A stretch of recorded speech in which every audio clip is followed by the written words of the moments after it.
Isabelle Bouler, de Vacom, accompagnatrice EFC, entre autres, et membre du Club INE, présente à sa fondation et également engagée dans l'Institut européen de l'économie de la fonctionnalité de la coopération, dont je suis aujourd'hui trésorière.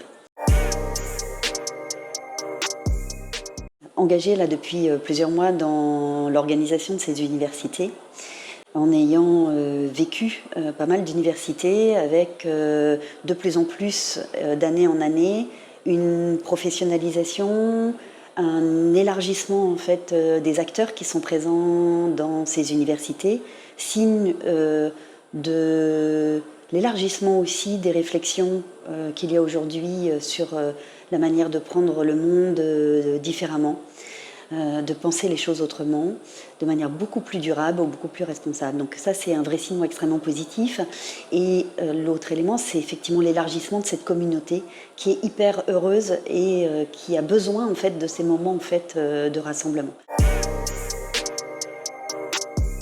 L'idée de ces universités, c'est aussi un vrai temps, on parle des temps réflexifs, mais c'est un temps pour prendre le temps de se poser, de réfléchir, de faire du lien ensemble, pour qu'il y ait aussi des connexions après.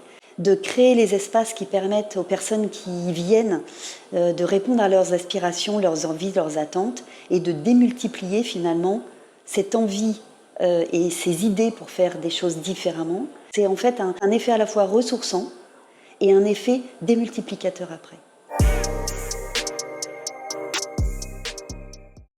Je sors d'un atelier là sur le thème de l'avenir des entreprises manufacturières et donc de l'industrie en général.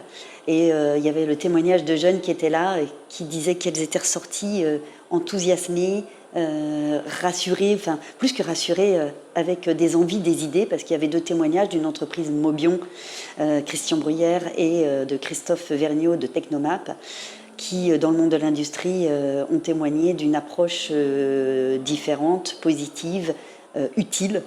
Moi, ça me nourrit, ça donne du sens. Et ça donne envie d'avancer et de continuer d'avancer dans cette dynamique au niveau de l'Institut et des clubs. Il y a une coopération au sein de la communauté EFC que je trouve de plus en plus riche. Moi, j'ai été touchée de l'ensemble de l'organisation qu'on a réussi à mettre en place au niveau du Club INE, alors qu'en fait, on n'a pas de permanent.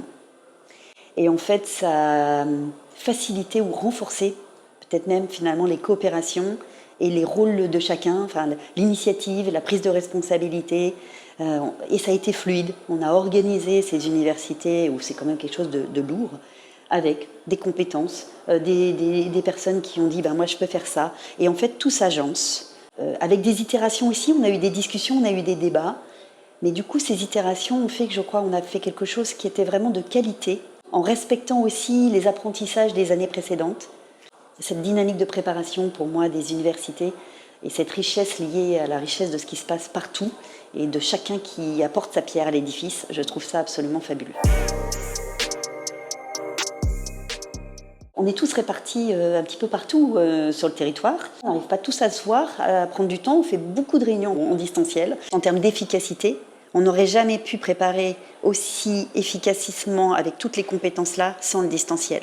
Et en même temps, on est tellement là content de se retrouver, presque de se toucher comme tu le dis. On capte tellement d'autres choses, on est content de voir les gens en vrai, ceux avec lesquels on se voit. Et puis on a fait la fête hier aussi, ça fait du bien. Évidemment que les universités, c'est une rencontre indispensable pour être là ensemble, physiquement.